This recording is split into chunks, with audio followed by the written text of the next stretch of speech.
Doing fine? Doing good so far?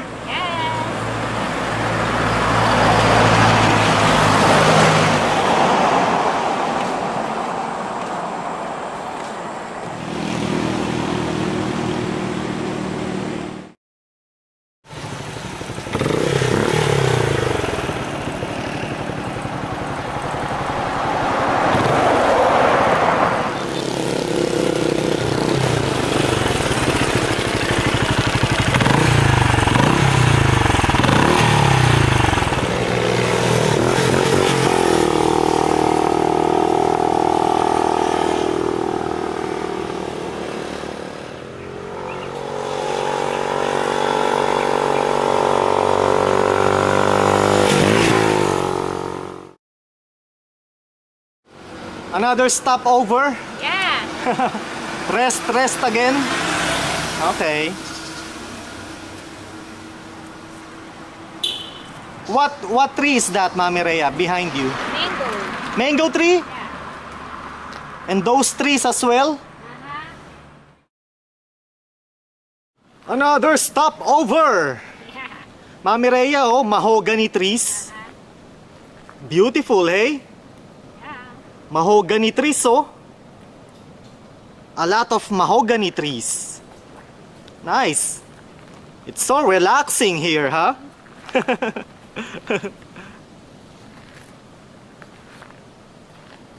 Nice road, ano? Oh my goodness, it's raining hard. Now the motorcycle is so wet. It's raining hard.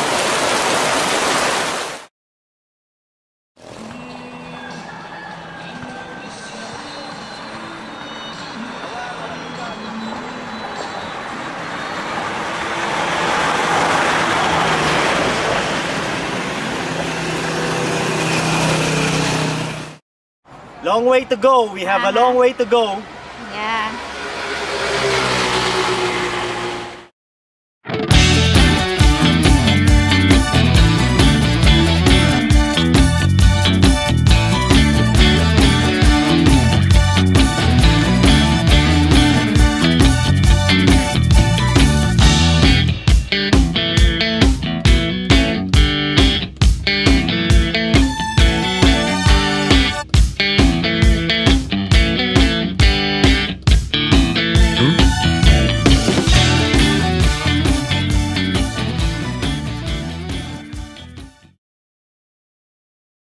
So, eto siya.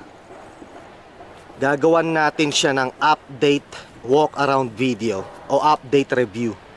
Update review, hindi walk around. Well, walk around na rin. Ito, ginagawa ko na walk around video. Nagwa-walk around na ako eh.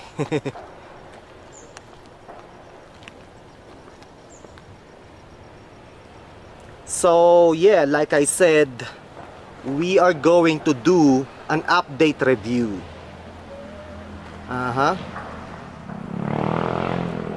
Benelli Imperiale 400.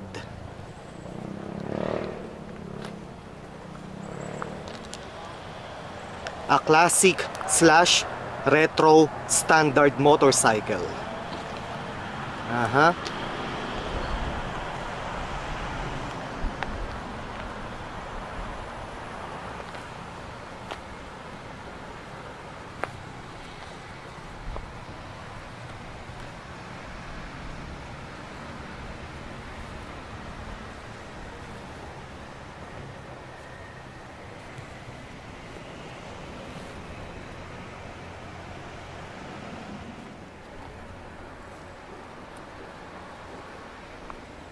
Yes, it looks so classic.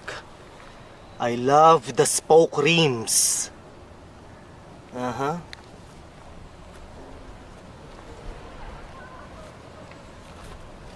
Yes, spoke rims or wheels.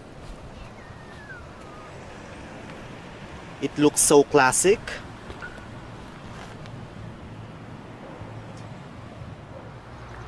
"19-inch front wheel. And then 18-inch rear wheel.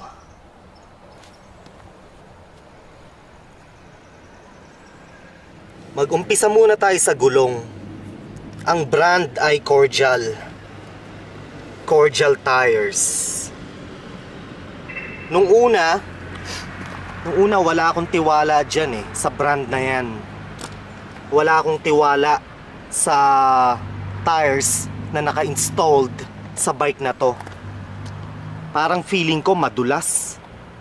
Pero syempre, bine-break in ko pa yung gulong Pero alam nyo, after kong mag-ride ng 4 na beses na inabutan ako ng dilubyo sa daan, sa canyons, napatunayan ko na worth mentioning ang brand na yan.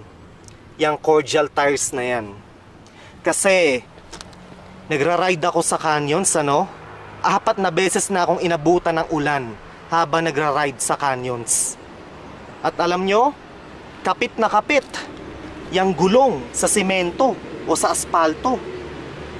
Never akong dumulas, never nag-slip, never nag-skid yung rear wheel, pati yung front wheel. Never. Kapit na kapit. Kapit na kapit sa simento, sa daan, sa aspalto, yang gulong. Kaya worth mentioning naman yang Cordial tires na yan. Made in China, China brand, pero like I said, maganda ang kapit niya sa daan. Kapit na kapit.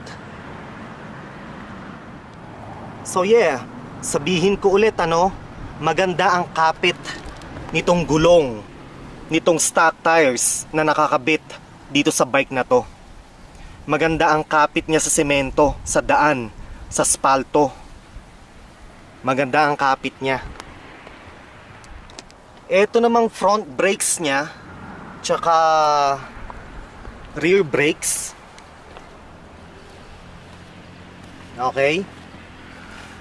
Ayan yung rear brakes niya. 2 piston calipers sa likod at 2 piston calipers din sa harap. Yung brakes nitong bike na to, ginagawa naman yung trabaho nila. Mapapahinto naman tong bike accordingly. Pero kung ikukumpara mo siya sa Japanese brand or brands kagaya ng Tokiko at Nissin, basura. Basura yung brakes na naka-install dito sa bike na to. Wala siyang instant bite na kagaya ng makikita mo o mararamdaman mo sa brands na Nissin at Tokiko. So again, ginagampanan naman ng brakes na naka-install dito sa bike na to yung trabaho nila. Mapapahinto naman yung bike ng maayos, fast enough, yeah, I can say. Pero kung ikukumpara mo sa Japanese brands, basura. Wala siyang instant bite. Hindi ganun kalakas yung kagat. May kagat siya pero wala yung cobra bite. Wala yung parang cobra na kagat. Kung nagtataka kayo kung ano tong sticker na to, RFID sticker yan. RFID sticker. Pang expressway yan. Hindi rin naman nababasa. Binibigay ko rin yung card tuwing dadaan ako ng toll booth. Hindi rin nababasa tong RFID sticker na to. Nasa front fender kasi, nakahiga. Nakahiga Dapat siya nakatayo na straight para mabasa ng infrared system nila sa toll booth. Kaso walang mapaglagyan Kung sa headlight naman, malulusaw dahil syempre mainit yung headlight sabi ko nga dun sa nagkabit dito, hindi daw pwede dito. Ewan ko kung bakit, nakatingala ata kasi. So sa front fender na lang daw. Hindi rin naman nababasa. So kagaya ng nasabi ko, no, ilang beses na akong inabutan ng dilubyo ng ulan habang nagra-ride sa canyons. Etong instrumentation gauge niya o instrumentation panel o gauge, pinapasok ng tubig. Pinapasok ng tubig to. Kaya worry ko nga nung unang beses akong inabutan ng ulan, ng dilubyo, grabe binahatong loob. Nagbaha dito sa gauge niya. So ayan, punong-puno ng tubig yan. Buti nga hindi nasira Hindi siya nasira. Kaya nung next time na inabutan ako ng ulan, kinoveran ko na siya ng plastic wrapper. Yung pambalot ng ulam. Yun. Kaya tuwing magra-ride ako tapos umuulan o inabutan ako ng ulan, binabalutan ko na to ng plastic wrapper para hindi siya malagyan ng tubig sa loob. Baka kasi masira Tapos itong emblem niya dito, binabalutan ko rin ng wrapper yan pag umuulan para hindi matanggal yung dikit. Kasi ang worry ko pag umuulan malagyan ng tubig yung mga singit-singit nito sa loob, matanggal yung dikit. Kaya ang ginagawa ko pag umuulan, binabalutan ko to ng wrapper. Tapos minamasking tape ko na lang para hindi siya mabasa. Hindi mabasa tong emblem na to. Etong mga rubber pads na to, from time to time i-check nyo. Kasi ano siya naglulus. Kumbaga natatanggal siya. So gagawin nyo, itulak nyo lang. Itulak nyo papasok ulit sa loob. Okay? From time to time, i-check nyo at itulak nyo na kagaya nitong ginagawa ko ngayon. Make sure na hindi matatanggal at hindi mawawala itong mga rubber pads na to. Okay? Nung unang beses akong nag-ride na inabutan ako ng ulan / dilubyo, nawala yung busina. Napaos. Imblis na pip pip, naging ano siya, pip pip pip. Halos nawala yung busina. So ginawa ko, pinatuyo ko lang siya, tapos in-applyan ko ng WD-40. Yun lang ang ginawa ko, tapos okay na siya. Gumana na ulit yang busina. I-check nyo rin itong mga bolts na to from time to time. Kasi ako, nawalan na ako ng isang bolt Ito, nawala yan nalaglag. Nagulat na lang ako habang binabike wash ko siya wala na, may butas dito. Natanggal na pala tong bolt na to. So from time to time, i-check nyo at higpitan kung kinakailangan yung mga bolts na yan. Buti nga nagpunta ako sa isang motorcycle shop. Nakakita ako nitong size na to itong bolt na to. So ayan, meron na siya ulit. Meron ng more than 1,000 miles sa odometer. So far, wala namang binibigay sa aking sakit sa ulo tong bike na to. Okay naman siya. Very smooth nga ang takbo Very smooth ang engine. Very smooth ang transmission. Walang problema so far. Knock on the wood, pera usog. Yeah, okay naman siya. After more than 1,000 miles. So far so good. Walang problema.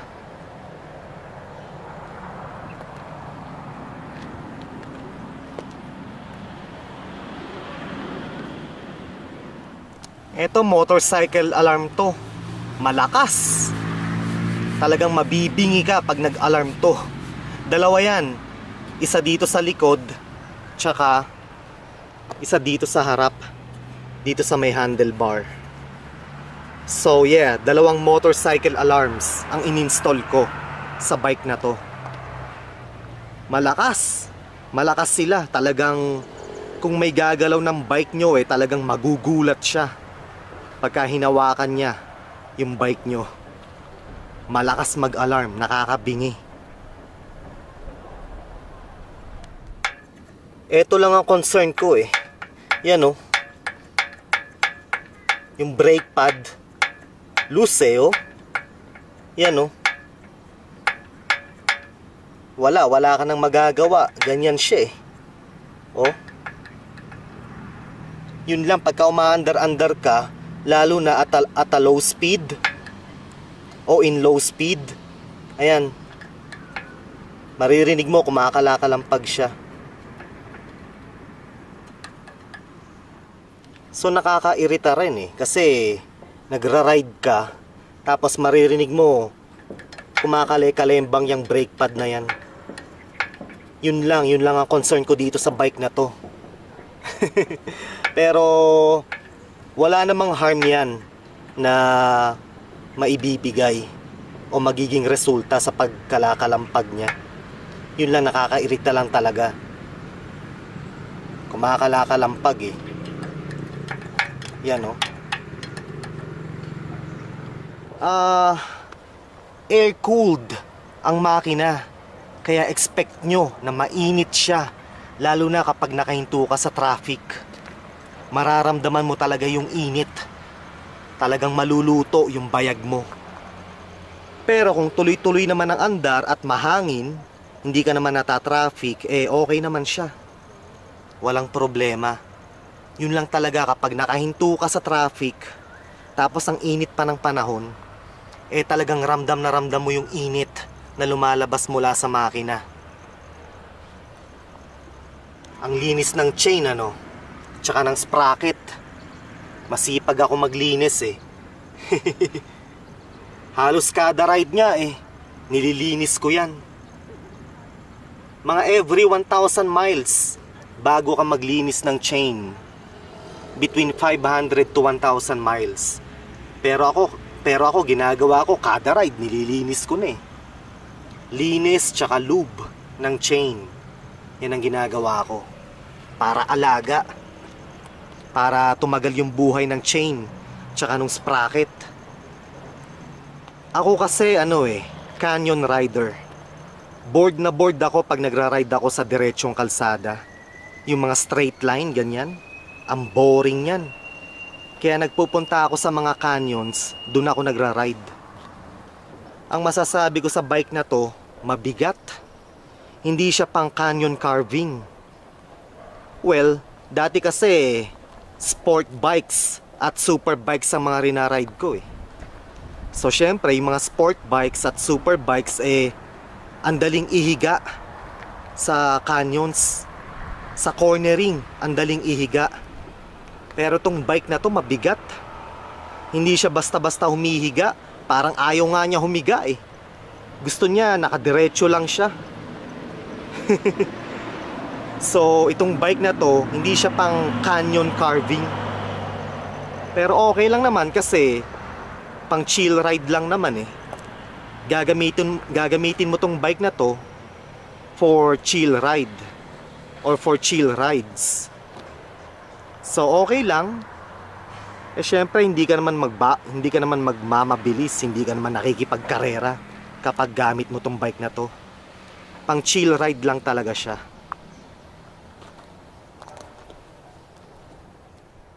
So yeah, itong bike na to hindi siya flickable, hindi siya maneuverable. Mabigat siya. Pero like I said, pang chill ride lang naman kaya okay lang. Kung gusto mo ng pang canyon carving, bumili ka ng sport bike. 'Di ba? Ako chill ride lang naman ako Kaya okay na sa akin tong bike na to. 42 years old na ako Hindi na ako canyon carver na kagaya nung bata ako. Hindi na ako kumakarera sa canyons.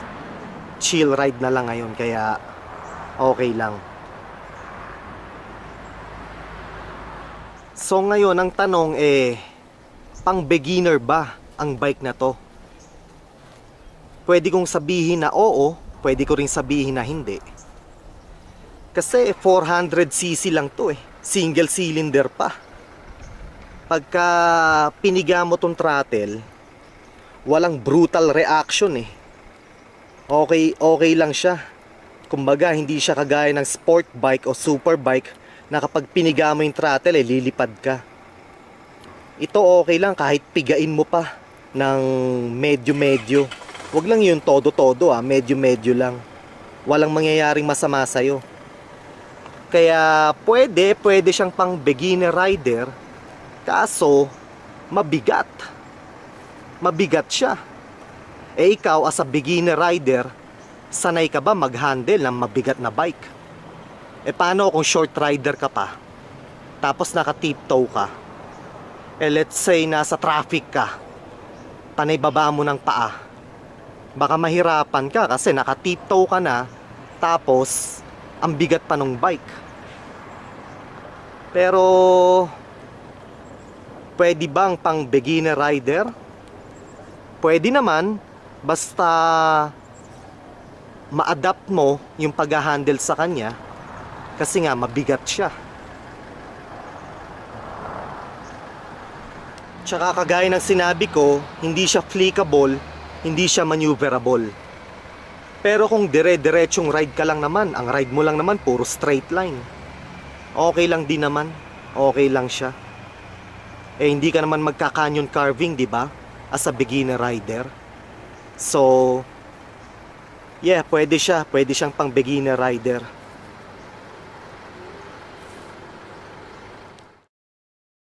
Oo nga pala, sa gabi, pag nagra-ride ka ng gabi, basura tong ano niya, headlight. Wala kang makita. Bilan mo na lang ng ng mini lights o auxiliary lights. Tama ba yung bigkas ko? Auxiliary. So, yeah. Basura yung headlight niya. Masyadong mahina. Kasi ano siya, hindi siya LED. Ano siya, old school siya, bombilya pa Ayan bombilya. Pero syempre, classic bike nga Meron bang classic bike tapos yung headlight mo LED? Diba? Parang hindi naman tugma yun, hindi bagay. So kung ako tatanungin mo, pabor ako na bombilya pa rin ang nakalagay dito, hindi LED. Classic bike nga Pero hindi ka naman ata magra-ride sa gabi o sa dilim no? Pero yun lang, kung magra-ride ka talaga sa gabi, sinasabihan na kita. Basura yung headlight. Ang numero 1 kong gusto sa bike na to napaka-pogi. Kahit saan ko dalhin to, kahit saan ko i-ride, yung mga tao, talagang poging-pogi sila. Ang gwapo daw masyado nung bike. Talagang pansinin. Tsaka ano talaga siya, head turner at neck breaker. Ang daming nagagwapuhan sa bike na to